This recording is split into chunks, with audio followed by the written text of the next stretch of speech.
कार्तिक महात्म 16वां अध्याय। इतनी कथा सुनाने के पश्चात नारद जी ने कहा, हे राजा पृथु, अब मैं आपको भगवान के मंदिर में दीपदान करने तथा मार्जन लगाने का महात्म्य सुनाता हूँ, जो एक समय मुझे ब्रह्मा जी ने बताया था। अत्यंत गोपनीय इस कथा को आप ध्यानपूर्वक सुनिए। अत्यंत प्राचीन काल की बात है। चंद्रवंश में जयध्वज नाम का एक अत्यंत प्रतापी तथा प्रभु भक्त राजा राज्य करता था। वह प्रतिदिन भगवान के मंदिर में जाकर स्वयं झाड़ू लगाता और दीप जलाया करता था। एक दिन वितिहोत्र नामक राजपुरोहित स्वयं राजा को ये कार्य करते हुए देखकर विस्मय से पूछने लगा, हे राजन, भगवान को प्रसन्न करने के लिए और भी अनेक भक्ति युक्त कार्य हैं, फिर मंदिर में स्वयं सफाई करने तथा दीप जलाने में इतनी अधिक श्रद्धा का क्या रहस्य है? राजा ने हाथ जोड़कर अत्यंत विनम्र भाव से कहा, महाराज, इस संबंध में मेरे पूर्व जन्म का एक अत्यंत विस्मयकारी इतिहास है, जो भगवत कृपा से मुझे इस जन्म में भी याद है। यदि आपका आदेश हो तो वह घटना मैं आपको सुनाऊं। पूर्व जन्म की वे घटना सुनाते हुए राजा जयध्वज ने कहा, सतयुग में स्वारोचिष मनवंतर में वेद वेदांगों का जानने वाला एक ब्राह्मण था, जो अत्यंत विद्वान होते हुए भी दुष्कर्मों में लिप्त रहता था। उसके खोटे कर्मों के कारण उसके बंधु बांधवों ने उसका परित्याग कर दिया। एक दिन भूख प्यास से अत्यंत दुखित हो वह घूमता फिरता नर्मदा नदी के तट पर जा पहुंचा और वहीं पर उसने अपने प्राण त्याग दिए। उसकी स्त्री भी व्यभिचारिणी थी, अतएव उसके बंधुओं ने उसे भी घर से निकाल दिया था। उसी के गर्भ से अत्यंत पापी मैं उत्पन्न हुआ। उस जन्म में मेरा नाम दंडकेतु था। दूसरों की स्त्रियों, वेश्याओं तथा धन के लिए मैंने गौ, पशु तथा अनेक मनुष्यों की हत्या की और इस प्रकार पाप पूर्ण जीवन व्यतीत करता रहा।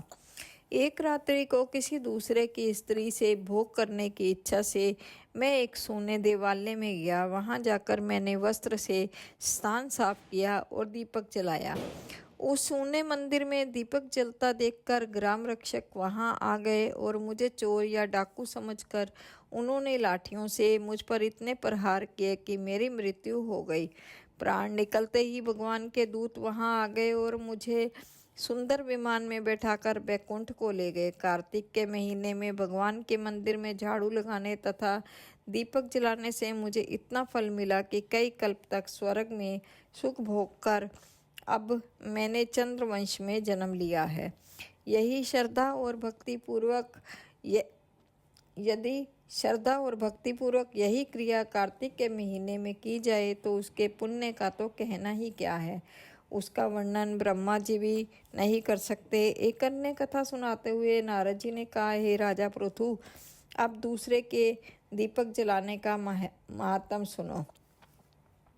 मनुवंश के प्रतापी राजा रैवत के पुत्र भद्रबुद्धि के पुत्र का नाम सुदर्शन था। नाम के अनुरूप ही सुदर्शन अत्यंत सुंदर तथा पराक्रमी था। भद्रबुद्धि की राजधानी नर्मदा के तट के समीप महेंद्र पर्वत पर थी। एक बार शिकार खेलने के लिए सुदर्शन अपने साथियों के साथ वन में गया। घूमते फिरते हुए उसे नदी के उस पार एक सुंदर कन्या को देखा तो साथियों को छोड़कर घोड़े पर सवार होकर तत्काल नदी के उस पार जा पहुंचा। वहां उस रूपवती कन्या को देखकर सुदर्शन उस पर मोहित हो गया। कन्या भी उस अत्यंत सुंदर बलशाली वीर पुरुष को देखकर लज्जा को प्राप्त हुई। सुदर्शन ने शालीनता पूर्वक उस कन्या से उसका परिचय पूछा। तब उस कन्या ने बतलाया कि वह गौड़ राजा की पुत्री है और उसका नाम मतनालसा है। उसकी अपनी सखियों के साथ क्रीड़ा करने के लिए वह यहाँ पर आई है।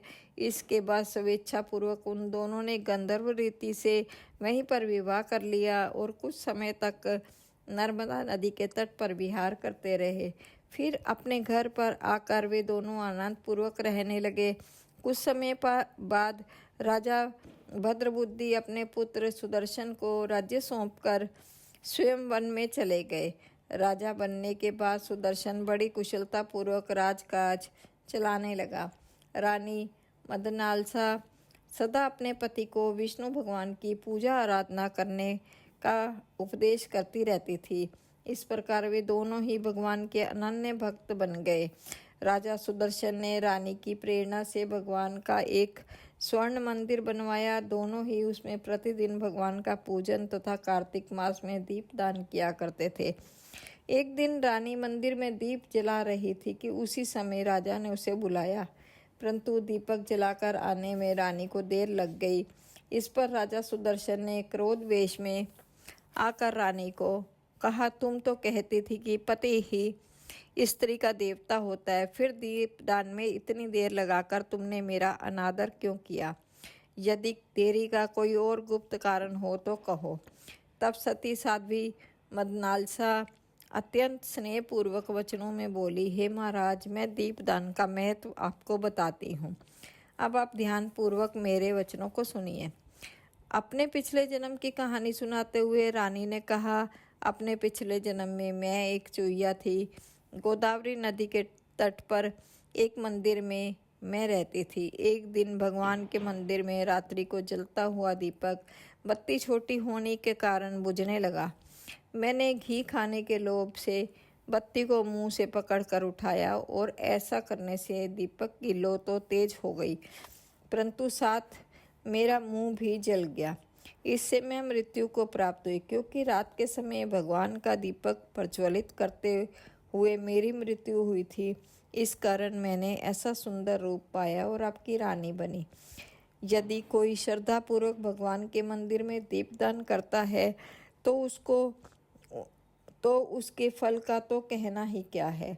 आपकी रानी के अपनी रानी के मुख से यह वचन सुनकर राजा सुदर्शन ने आजीवन कार्तिक मास का व्रत करके भगवान के मंदिर में दीपदान किया और अंत में वैकुंठ को प्राप्त हुआ।